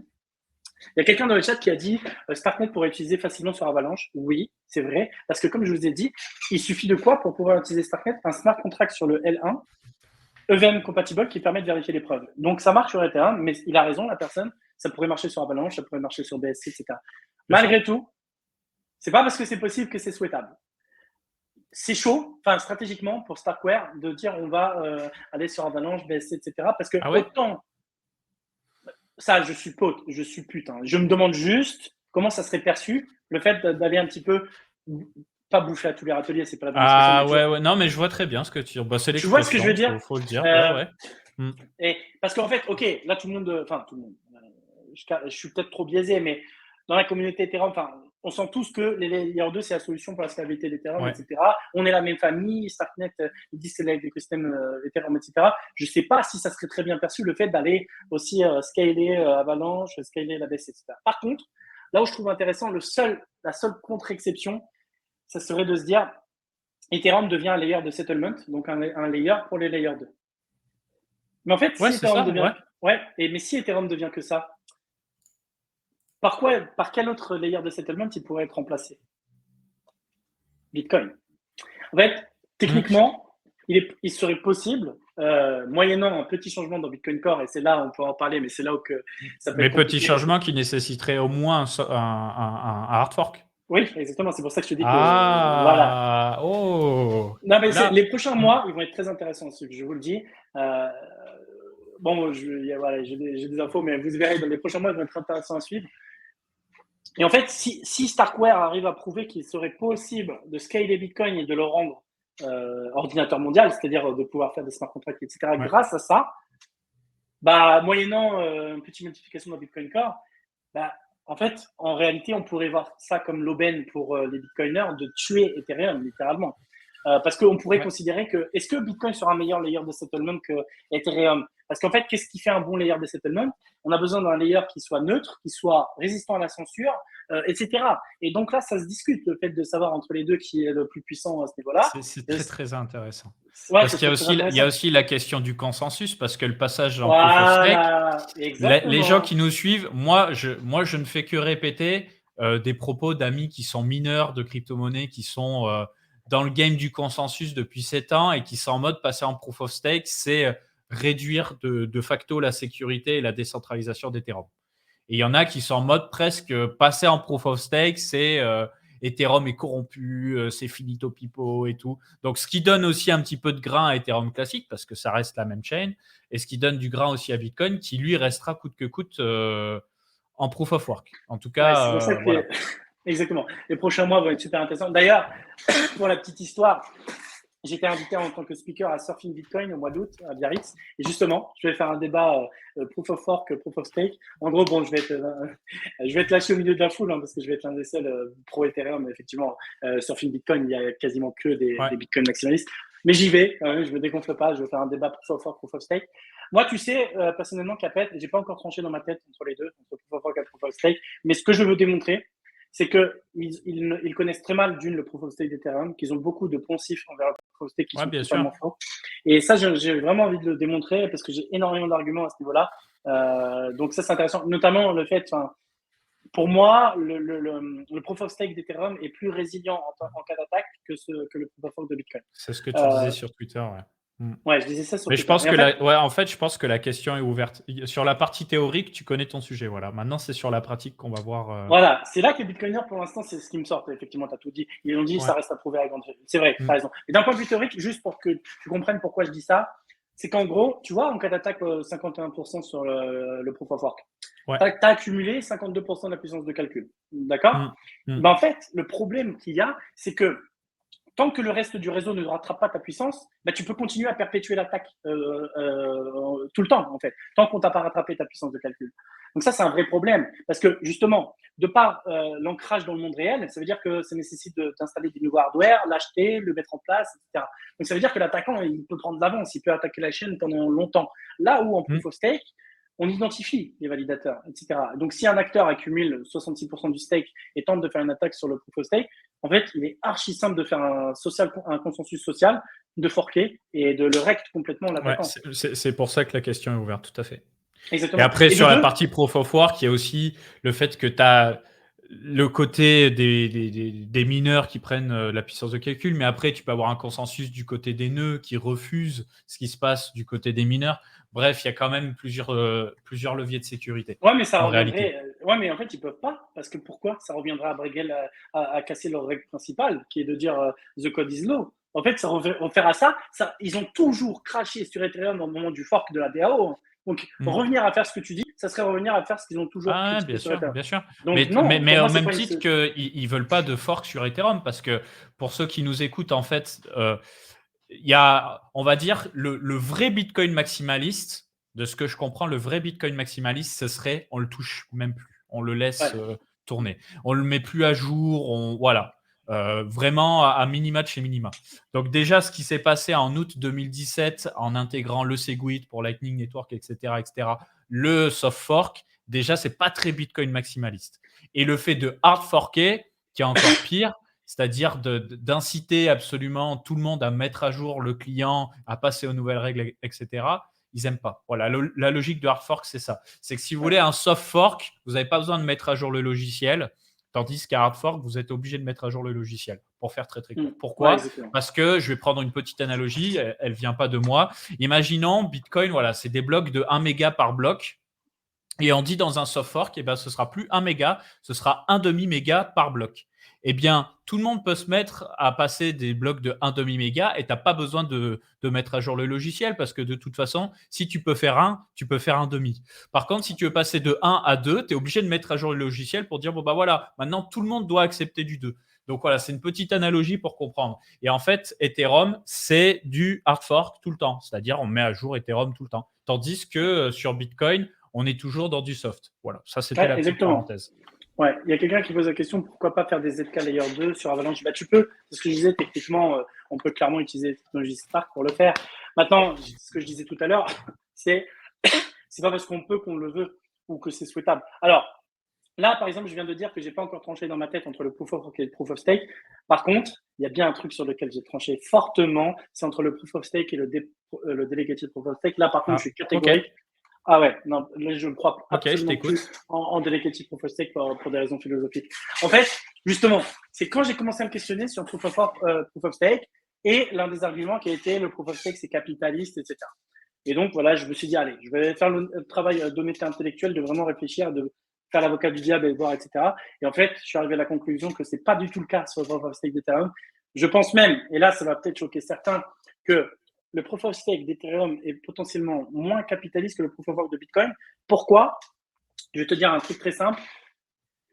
Quelqu'un qui a 1000 dollars de budget pour faire un mineur Bitcoin et quelqu'un qui a 1 million, tu vois, il y a un ratio 1000 entre les deux. Pourtant, en termes de bénéfices, celui qui a 1 million, il va gagner plus que 1000 fois plus que celui qui a 1000. Ouais. Donc ça veut parce dire qu'il que va ça pouvoir avantage casser les des gros. blocs plus vite, c'est ça que tu veux dire? Ou il y a quoi d'autre? Ouais, parce qu'en fait, le problème, c'est qu'il y a un coût minimal avant de pouvoir rentrer dans tes frais avec le Proof of Work. Alors que le Proof of Stake est strictement proportionnel. Une whale qui a 1 million de TH, en proportion, elle gagne littéralement la même chose que quelqu'un qui a 32 de TH. Donc, en fait, tu peux pas faire plus juste. Donc voilà. Il y a ça. Par contre, le DPoS, là, vraiment, en faisant ce travail de réflexion, je suis catégorique dans le fait que c'est centralisateur. Et Ah bah oui, d'une certaine façon, c'est le design, c'est comme ça, oui. c'est complètement centralisateur. Et en fait, le problème, c'est que les délégateurs, je ne considère absolument pas qu'ils contribuent à sécuriser le réseau. Pourquoi? Parce que très peu déjà font le travail honnête de vérifier les validateurs, de faire un travail rigoureux pour que ça marche le DPoS. Le problème, c'est que ça nécessite beaucoup de contraintes placer sur le ta comportement confiance humain. sur bien Voilà, sûr. exactement. Mais moi-même, je ne vais pas mentir, quand j'étais délégateur sur les validateurs, je ne faisais pas un travail rigoureux de vérifier chaque validateur, de regarder leur track record, leur Bien sûr. historique. Est-ce que c'est pas forcément dans le top 10, par exemple, est-ce que c'est pas la même entité qui contrôle les 10 validateurs du top 10, etc. En plus, j'ai vu au cœur de l'écosystème comment ça se passe un petit peu avec le lobbying, etc. Voilà. Et je pense que si on fait des statistiques très claires, ça serait flagrant. Tu prends le top 10 au Genesis de chaque chaîne sur Cosmos, par exemple, et un an plus tard, je pense qu'il est le même. Donc ça, c'est pas bon. Ouais. Ça veut dire les premiers qui sont arrivés, ils resteront ad vitam aeternam dans le top 10, alors il n'y a aucune garantie qu'ils sont les meilleurs pour la sécurité du réseau. Et tu vois, il n'y a pas ce truc vertueux de se dire c'est que les meilleurs qui vont rester. C'est que ceux qui font un travail honnête de sécurisation qui vont rester. Ouais, en plus, c'est un point de vue qui se défend, ouais, bien sûr. et ça manque de transparence de la part des validateurs, tu vois, de donner vraiment des métriques concrètes du temps de disponibilité qu'ils ont, de la consommation des ressources, etc. Après, d'un autre côté, voilà, s'ils sont là depuis longtemps, il y a du savoir-faire qui est fait. Donc, il y a aussi en termes de, comment dire, le fait que le serveur il saute pas, que ça fonctionne, qu'il met pas le réseau par terre. Parce que ce qu'on voit aussi souvent, bon, il devrait pas y avoir ce problème en proof of stake sur des très très très grandes chaînes, mais c'est que on l'a vu sur Neo, souviens-toi. C'était que tu avais un des validateurs qui avait planté et tout le réseau avait planté. Ça, c'est un truc de ouf. Donc voilà, pour ceux qui nous écoutent et qui doivent se dire qu'est-ce qu'il raconte, le delegated proof of stake, c'est de dire moi, j'ai pas la capacité, on va dire, informatique et technique de valider les blocs d'une blockchain. Voilà, j'ai pas le matériel pour, parce que peut-être que le protocole me le permet pas. Donc en fait, je place ma confiance sur un validateur qui lui a cette capacité. Et donc vous avez un nombre limité de validateurs qui valident les transactions, qui valident les blocs de la blockchain. Et c'est pas monsieur tout le monde. Tandis que dans un vrai système en proof of stake, c'est absolument tout le monde qui participe à la sécurisation du réseau et à la validation des blocs. Alors, il y a deux questions. L'uptime des validateurs est bien indiqué? Non, pas du tout. Ça, c'est l'uptime du moment où ils sont sollicités, mais ça ne veut pas dire que, tu vois, typiquement, tu pourrais avoir un uptime à 100%, mais en fait, juste être là au bon moment. Tu vois, je te dis un cas débile, mais typiquement, tu pourrais avoir un uptime je sais pas, de 1% réel, mais tu es là au bon moment, et ce qui fait que la blockchain croit que tu es là tout le temps. Donc, ça veut rien dire. Donc ça, c'est pas vrai. De deux, je pense que c'est pas méritocratique, dans le sens où un mec qui déboule, qui veut lancer son validateur, je te garantis, il peut avoir la meilleure infra, la plus sécurisée, la plus performante, tout ce que tu veux. Aucune chance qu'il soit dans le top 10, dans le top 30, s'il fait pas de lobbying, parce qu'il faut un budget faire marketing. du marketing. Ouais, exactement. Mais c'est un problème. Pour moi, c'est un problème, tu vois. La blockchain ne devrait pas être conditionnée par du marketing. C'est pour ça que je trouve beaucoup plus vertueux le proof of stake d'Ethereum, parce que les solo stakers, ils contribuent réellement à la sécurisation du réseau. Ils sont obligés de faire un travail consciencieux, d'avoir toujours une infra à jour, performante, d'avoir un uptime suffisant, de mettre à jour leur version de logiciel, etc. Donc, je trouve ça très sain. Ça implique réellement les gens qui vont stacker dans la sécurité du réseau. Donc, c'est pour ça que je suis très catégorique sur le DPoS. Et là, on parle de gouvernance et il faudra on va pas faire trop long pour le live parce que je sais que tu n'aimes pas trop traîner le soir, mais on va parler un peu de gouvernance et on va parler du projet que tu as cofondé, DAO, parce qu'on a dit qu'on allait parler de DAO. Simplement, comprenez bien que ce soit sur la Binance Smart Chain, que ce soit sur EOS, que ce soit sur Phantom, que ce soit sur Solana, des trucs comme ça, ce sont des blockchains où il y a un nombre très limité de validateurs. Et en plus de ça, sur le peu de validateurs qui restent, vous allez avoir un top 10, top 50 de chaînes qui ont un gros paquet de jetons qui leur sont délégués. Et puis le reste, ils n'ont pas grand-chose. Limite, ils perdent de l'argent à être producteurs de blocs, en fait. Exactement. Donc l'incentive économique, elle n'y est pas. Et ça, c'est des trucs que vous ne comprenez pas forcément quand vous commencez en crypto, mais c'est pour ça que c'est toujours intéressant de commencer étape par étape, de comprendre comment on fait du mining sur Bitcoin. Voilà, comment se fait la validation des blocs, comment ça se passe sur Ethereum, et puis ensuite, comment ça se passe sur des systèmes en DPoS. Et mec, non seulement, là, ce que tu viens de dire, c'est vrai, mais je te garantis qu'il est archi simple de DDoS n'importe quelle chaîne en DPoS. Là, je te jure, tu fais un soft. En fait, tu connectes au réseau, tu récupères l'adresse IP de 66% du nombre de stakes de validateurs, tu les floudes, tu les fais tomber, ils sont morts. C'est très facilement attaquable, en fait, c'est pas du tout résilient. Et on va pas se mentir, là, avec le DPEG de l'UST, panique sur Terra, panique sur Osmosis, impossible hier de faire des transactions. Tout était down, ça ne tient pas du tout à la scalabilité. Donc bref, il y a ça. Ethereum 2 n'est pas en DPoS. Non, Ethereum 2 n'est pas en DPoS. Ethereum 2, c'est du solo staking, le mode normal. Il y a des solutions comme Lido, Rocketpool, etc., qui permettent de s'affranchir de la contrainte d'avoir 32 Ethers, mais ça ne doit pas et ça ne devra jamais être le mode normal. C'est quand même pas mal pour ceux qui n'ont pas 32 Ethers, on ne va pas se mentir, c'est une grosse barrière à l'entrée, 32 Ethers. Il est question potentiellement dans le futur de descendre à 16, pourquoi pas. Il ne faut pas que ça descende trop, ça c'est un peu peut-être difficile à appréhender pour le grand public, mais il ne faut pas que ça descende trop pour des raisons de sécurité. Mais par contre, c'est vrai que là, avec un Ether à 4000, ça fait 120 000 $ pour pouvoir être staker. C'est vrai que c'est une grosse barrière à l'entrée. Mais en tout cas, non, Ethereum 2, le mode normal, c'est le mode solo staking. Et c'est pour ça que je trouve qu'il est beaucoup plus vertueux. Ça marche. Est-ce qu'on peut parler un petit peu de DAO rapidement, Abdel? Alors déjà, je vais juste résumer ce que c'est une DAO. Donc, c'est une organisation autonome décentralisée, en anglais du coup, Decentralized Autonomous Organization.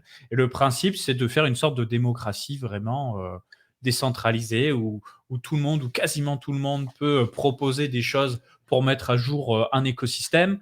Par exemple, une marketplace, une place de marché, on pourrait dire, bon, voilà, je veux changer la politique de frais, je veux changer qui c'est qui rentre et qui c'est qui sort dans la modération de cette marketplace, je veux ajouter des nouveaux jetons, je veux sortir de la marketplace certains jetons parce que je considère qu'on perd de l'argent ou pour une question d'éthique, ça ne le fait pas. Et bref, avoir une organisation qui est gérée de façon totalement décentralisée, dans le sens où n'importe qui, à travers le monde, derrière son ordinateur ou derrière son téléphone, peut participer à la gouvernance de cette organisation. Voilà. Donc la gouvernance qui se fait pour le moment avec soit des NFT, soit avec des jetons. Donc plus tu as de jetons généralement, et plus ton pouvoir de vote est fort. Ouais, il y a quelqu'un qui pose une question très intéressante. Étant dev, une question me taraude sur les DAO. Les proposals peuvent être lancés par des non-devs. Si oui, comment peut-on parler d'organisation autonome puisqu'il faut bien une action humaine derrière du dev pour exécuter une proposal? Quid si la proposal n'est pas techniquement possible, dev en vacances ou autre? Le poids de vote semble négligeable, du coup je me trompe. Alors ça c'est très très intéressant comme question. Ça montre bien en fait qu'on est dans un entre-deux pour la plupart des systèmes de gouvernance. On va prendre l'exemple de Cosmos, puisque c'est un bon exemple. Il y a eu beaucoup de drama liés à la gouvernance sur les chaînes Cosmos, notamment sur Juno. En fait, tu as raison, ça soulève aussi un petit peu l'escroquerie de la chose, dans le sens où on va faire un vote, ok, mais on n'a aucune garantie que le résultat de ce vote il soit réellement fait. Donc on est obligé de truster. On en parlait hier avec. Bah ouais.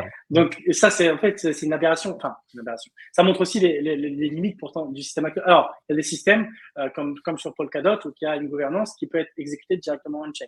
Donc ça c'est très intéressant. Mais typiquement c'est vrai que c'est plus pour la forme. C'est en fait limite tu fais un poll sur Twitter, c'est la même chose. Oui, bien sûr. Mais il y a un début à tout. Ouais, il y a un début à tout. Voilà, c'est clair. On peut le voir comme intermédiaire. Après, la question aussi qui se pose vraiment dans les DAO, c'est le côté de, finalement, est-ce que tout le monde est pertinent à se prononcer sur tous les sujets? Ça pose vraiment la question. Parce qu'en fait, si tu laisses le poids de la gouvernance, tu vois, ça peut être risqué. Bien sûr. La démocratie. Bah ouais, c'est ça. Est-ce que tout le monde est pertinent sur le sujet? Admettons, on va prendre une grosse caricature. Mais voilà. Imagine, tu as une population de holders de tokens composée de 80% de Cassos et de Gogol. Non mais tu vois ce que je veux dire, je vois très bien ce que tu veux dire. Pas de décision dans cette population, ça peut partir en couille, tu vois. Donc bon, c'est un peu voilà. Maintenant, je pense que les DAO c'est quelque chose à expérimenter qui peut être prometteur dans le futur.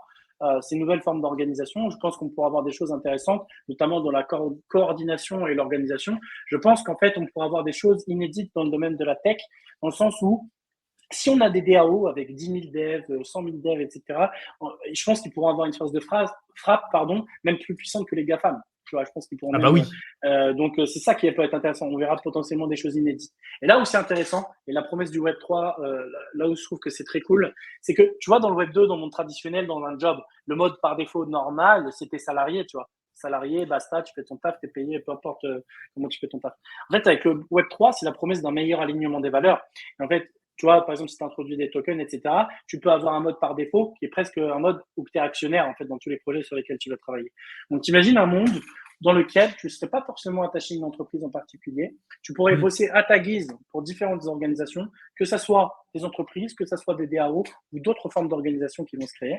Et en fait, où tu auras un meilleur alignement des valeurs, dans le sens où toi, tu vas contribuer sur des projets et tu vas être actionnaire, entre guillemets, de ces projets. Et tu vas, si les projets explosent, tu vas directement récolter le fruit de ton travail. Et avec beaucoup plus de transparence sur la collecte des fonds, la dépense des fonds, comment et justement aussi comment sont dépensés parce que justement il y a un vrai consensus décentralisé entre les acteurs qui vont décider bon bah on va faire du marketing à 20% de la caisse, on va faire Ouais, ci, on va faire ça, ouais.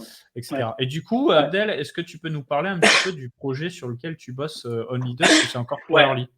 Je peux en parler un petit peu, mais je pense qu'on pourra faire une autre session où j'en parlerai plus en détail, mais Bien je peux sûr. donner notre avis. Il y a juste un truc qui me fait hyper marrer. Il y a quelqu'un dans le chat qui me connaît très bien, parce qu'il y a une personne qui a posé la question. Je serais d'ailleurs curieux de savoir ce que pense Abdel Delrahman, et la personne lui a répondu, vaut mieux pas lui demander si tu es attaché au projet. T'as très bien résumé. Effectivement, vaut mieux peut-être pas que je réponde sur la question d'Elrond. Non, bah en gros, je suis pas du tout fan d'Elrond. Je vais pas casser du sucre, mais je suis absolument pas fan d'Elrond. Même Solana, tout ça, toutes ces. Bon, Capet, on a des divergences sur le point, mais c'est pas grave. On n'est pas obligé d'être Non, non, d'accord sur tout. mais parce que toi, toutes ces chaînes bullshit techniquement, marketing, ça m'intéresse pas. Toi. techniquement, Voilà. mais parce que tu as une connaissance profonde de ce qu'est Ethereum, comme des gens qui sont sur Bitcoin depuis le début, qui l'ont miné, etc., ont une connaissance Ouais, mais c'est une profonde de question Bitcoin. philosophique en fait. C'est plus Ouais, tout philosophiquement à que ça me fait. gêne sur certains points comme Solana. Par exemple, tu vois, juste prenons le cas de Solana, très rapidement. Le down, l'énième down de Solana Ouais, récemment, 7 fois, il est cette tombé. fois, ok, tu vois, je compte même plus. Moi, ce qui me choque, bon, déjà, une blockchain qui tombe, bon, ça fait un peu tiède. Le côté de on-off, Ouais, tu te c'est mets vrai. d'accord sur un channel, tu dis, vas-y, on va regrouper 20 personnes, on redémarre la chaîne. Ça fait peur. Mais pire encore, la résolution, cette fois-ci, c'était quoi? Putain, what the fuck? C'était de se dire, ah bah en fait, là, il y a un projet NFT qui a ramené les votes, etc. Bah en fait, on va blacklister le contrat du NFT. Ouais, Mais disons qu'ils en ont parlé. Je crois pas je sais pas ils s'ils l'ont. l'ont fait, mais Non, non, non, ils l'ont pas fait. Mais ils en ont mais parlé. Mais le fait d'en ouais, mais parler, ne c'est serait flippant. exact, c'est ça que je veux te dire, Capet, exactement. Ne serait-ce que d'imaginer que c'est une solution, mec, putain de censure. Une blockchain, moi, maintenant, plus j'avance, plus je deviens maximaliste sur le fait que la propriété que je mets en numéro 1, c'est la résistance à la censure. Vraiment, je Ah, deviens mais moi, de. c'est pareil. Ah voilà. Je suis ultra libéral mais il le voit dans mes autres lives. Là, j'en vois pas mon biais. Mais moi, tout ce qui est censure de la parole, censure de l'action, censure, c'est un truc, ça m'énerve parce que c'est toujours sous couvert du bien commun, sous couvert de ci, sous couvert de ça. Et tu sais, on te prend un doigt et après, c'est le bras, tu vois. C'est trop. C'est penser le truc du départ et après, c'est les mêmes règles pour tout le monde, comme dans la jungle. Moi, j'aime bien cette loi de la jungle un peu. Mais il Ouais. faut que les règles Après, soient comme ça dès le départ. C'est pas on ouais, change les règles exactement. toutes les 5 minutes Ouais, et parce que on connaît un tel ou un tel, on place les choses. Bah, c'est du capitalisme de connivence en fait. ouais. On connaît les gouvernements, donc on va aller faire du lèche-bot auprès des gouvernements pour en tirer un intérêt. Mais tout le monde n'a pas accès à ces mêmes choses. Moi, je Ouais. déteste ça. C'est un truc Carrément. que je déteste. Je vais juste prendre deux, trois questions. Je parlais de mon projet dans un autre live parce qu'on n'a pas le temps, j'ai pas envie de rusher. Donc je prends juste deux, trois Vas-y, questions parce qu'il y en a ça aussi qui m'ont marche. fait un petit peu marrer. Donc il y a plusieurs personnes qui ont parlé d'Avalanche. Il y a une personne qui dit que sur Avalanche, je me mets des œillères. Alors Avalanche, c'est intéressant parce que c'est vrai que j'ai voulu y croire à un moment donné. Je me suis intéressé, je me suis rapproché même des gens d'Avalanche. J'aimais bien la philosophie, etc. Mais en fait, c'est juste que plus j'avance. Bon, déjà, il y a le DPoS, comme vous l'avez compris, je suis pas fan, donc ça me dérange. De deux, alors, il y a un autre truc qui me dérange, mais ça, c'est pas forcément ultra grave. C'est le leadership de Avalanche me saoule complètement. C'est des shitposters à la con, enfin, ils font de la merde. Ah ouais. J'ai déjà, ouais, enfin, c'est clair. Franchement, Nicolas Lemaitre, c'est un monstre. J'adore Nicolas Lemaitre vraiment. Mais pour moi, Kevin et même Emin Gun, ça me déçoit. Putain, le mec, l'idolâtrais vraiment limite, tu vois. Mingun, pour moi, c'est un boss. Il a vraiment contribué beaucoup dans la cryptographie, etc. Il se met à faire du shitpost sur Twitter. Mais putain, mec, pourquoi tu descends aussi bas? Arrête. Et il y a le Kevin, là, laisse tomber, c'est horrible. Bon, ça, c'est la petite anecdote. C'est pas forcément pour ça que je me suis désintéressé d'Avalanche. Mais c'est juste qu'en fait, plus j'avance, je deviens maximaliste sur les principes, sur la décentralisation, la sécurité, etc. Et pour moi, il n'y a juste pas photo entre Ethereum 2, enfin même Ethereum et Avalanche en fait. Quand je disais tout à l'heure qu'il y a un fossé en termes de recherche des sujets, mais laissez tomber les gars, vous ne imaginez même pas. Enfin là, typiquement, il y a des dizaines d'équipes de recherche qui travaillent sur des sujets que Avalanche, Solana, etc. N'ont même pas encore appréhendé alors qu'ils savent qu'ils auront ces problèmes. Donc par exemple sur des technologies le DVT, donc le Distributed Validator Technology, c'est des choses qui sont activement en cours de développement sur Ethereum, que toutes les blockchains en Proof of Stake auront comme souci et ils ne travaillent pas dessus. Le modèle de fees de Ethereum, les gars, je vous dis, c'est du luxe absolu. Et tout le monde se plaint des fees d'Ethereum. Les gars, le modèle de fees d'Ethereum, si vous saviez, en fait, que tout le monde va le copier, vous n'allez pas comprendre, en fait. Je vais vous dire une petite anecdote. Le fondateur d'Osmosis, qui m'a DM sur Twitter en me disant, bah ouais, en fait, ce qu'il nous faut sur Osmosis, c'est quoi? Un modèle comme le IPK59. Je te jure, je peux te montrer les screenshots si tu veux, Capet. Je te montre. Bah ouais, non, mais c'est pas mal. Le fondateur d'Osmosis. Mais en fait, c'est pas que c'est pas mal, c'est que c'est vital. En fait, c'est le seul moyen justement de pas avoir à censurer des bots. En fait, il faut clairement. En fait, tu peux pas avoir un modèle de fees statique. Il faut clairement que les fees soient corrélés à l'utilisation des blocs. Sinon, ça ne peut juste pas marcher. Non, mais en plus, quand tu parles de IP, il y a les fees et il y a aussi l'élasticité monétaire, où il y a de l'inflation et il y a de la destruction monétaire. Comme ça, parce que beaucoup de gens te diront Bitcoin, bah, avoir un nombre fini de jetons, bah, c'est un peu Ponzi parce que les premiers arrivés ont plein de jetons et puis ceux qui arrivent après sur Bitcoin en ont moins. Moi, je ne suis pas tout à fait d'accord, mais ça s'entend, tu vois. Après, je ne suis pas d'accord, mais bon, peu importe. Mais tu noteras que… en DPoS. Bah, il y a quelqu'un qui dit vraiment, je ne sais pas en DPoS. Ah bon? Tu es sûr de ça? Ah oui, d'accord. Bah si, pourquoi non? Avalanche et Solana aussi. Bah oui. Mais beaucoup. En fait, si tu veux de la… Tu as plus de validateurs que sur les blockchains Cosmos, mais c'est en DPoS. Je veux dire…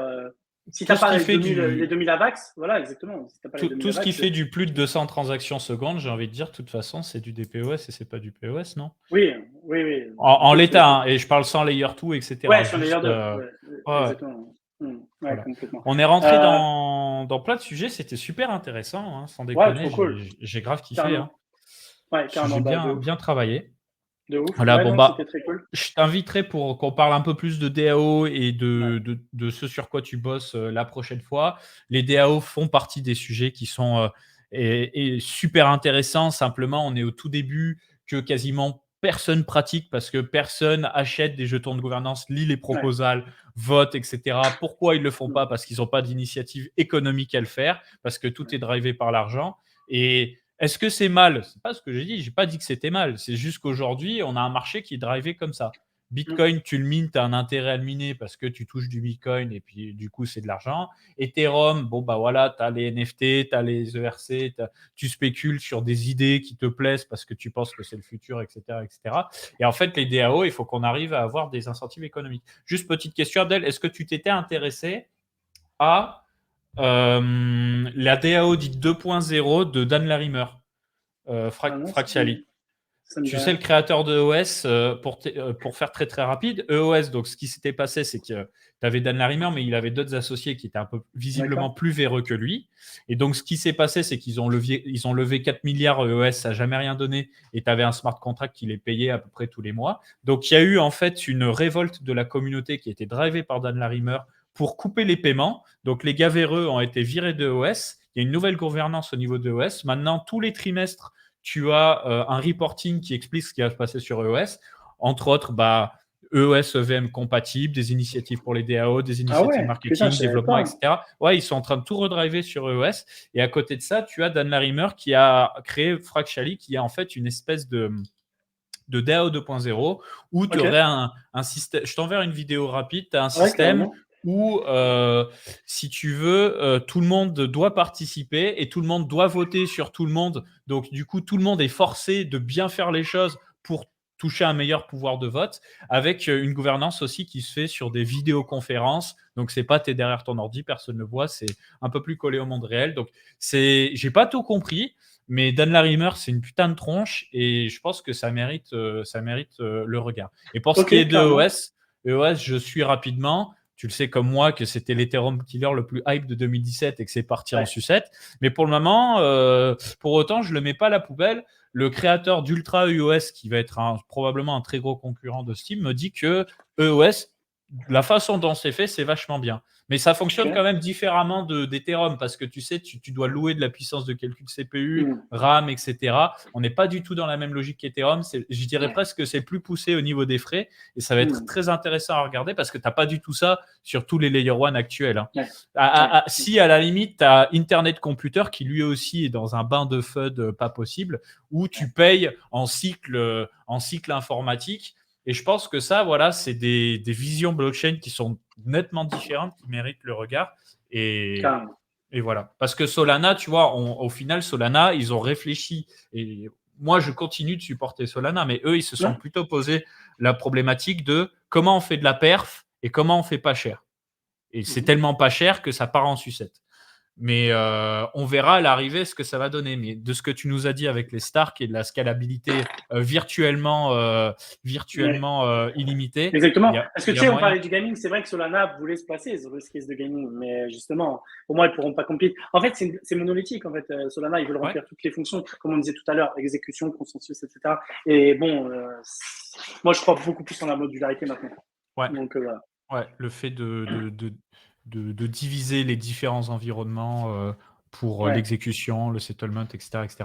Il ouais, faudrait qu'on fasse des articles pour bien expliquer justement qu'est-ce qui définit tout, bien l'expliquer dans un article dédié parce que je pense que c'est pas clair pour tout le monde. Ils entendent ouais, parler de Celestia, ils entendent parler de plein de trucs, ouais, mais ils comprennent pas trop. Même moi, il y a certaines choses qui sont abstraites, donc on prendra le temps ouais. de le faire. Ça Ouais. fait, excuse-moi. Ouais, juste une dernière chose. Il y a le Lagon Woon. Depuis tout à l'heure, c'est la première fois qu'il dit un truc auquel je suis d'accord. Il a dit Solana fait pas de la perf, fait 65K TPS, c'est biaisé. Ouais, déjà, la façon dont il compte les TPS, c'est complètement biaisé parce qu'il compte les messages de consensus. Donc, je suis trop content. Enfin, il y a un truc sur lequel je suis d'accord avec toi. Donc, trop cool. On finit sur une belle note positive. Ouais, juste aussi un autre truc. Un jour, si on veut aller plus loin dans les layers 2, etc., on peut aller plus loin et faire mal à la tête en parlant des L3 et du fractal scaling qui, en gros, permet d'avoir L3, L4, L5, etc. On en Ouais, bien reparlera sûr, bien sûr. en attendant. Bah, on fera ça avec des schémas. J'ai un de mes Ouais. rédacteurs, Exomonk, qui lui bosse sur Kero actuellement, qui m'a expliqué un Ah, petit peu la Exomonk, ça me dit logique quelque aussi. chose. Ouais, ouais, 0x Exomonk, c'est un digger. Ouais, ça me Enfin, dit quelque chose. il n'est pas des diggers, mais il digue beaucoup de Ah, fondas, ok. plein de trucs. Je l'ai Ah, trop rencontré cool. à Paris. C'est un dev et il m'a expliqué un petit peu les choses. Ah, trop Donc, bien. voilà, sachez que sur Coin Academy, pour faire le petit coup de pub, sur Coin Academy, on va essayer de tout vous expliquer, que ce soit pas trop abstrait. J'y tiens beaucoup. Des fois, je relis des articles. Si c'est pas compréhensible, je dis tu ne le mets pas en ligne. Ouais. Tu ne le mets pas en ligne. Ok. Donc, voilà. La Donc, vulgarisation, t'as raison, c'est important. bah ouais, c'est C'est trop pas facile. important. Ouais. Moi, c'est ce que je veux, tu vois, avec mon média, c'est que si tu prends un white paper, tu le lis, tu recraches le texte en français, mais c'est qualité white paper, les gens comprennent rien, ça sert à rien. Tu vois. Ouais, Je ouais, c'est préfère ça. qu'on fasse des petites vulgarisations et après, s'ils veulent aller plus loin, ils vont contacter l'équipe, ils lisent le white paper et voilà. Mais il y a une première Ouais. étape. Merci beaucoup, Ok. Abdel. En Ben, tout merci à cas, toi, Capet. Toujours un ouais. plaisir. Bah écoute, on te revoit très prochainement. Si vous regardez la rediff YouTube, n'hésitez pas à liker, à vous abonner, laisser un petit commentaire pour le référencement, ça fait plaisir. Moi, je vous dis à très vite. Ciao le chat. N'hésitez pas à suivre aussi sur Twitch, ça fait plaisir. Allez, j'arrête la pub. Ciao Ouais. tout le monde. Merci à tous. Salut.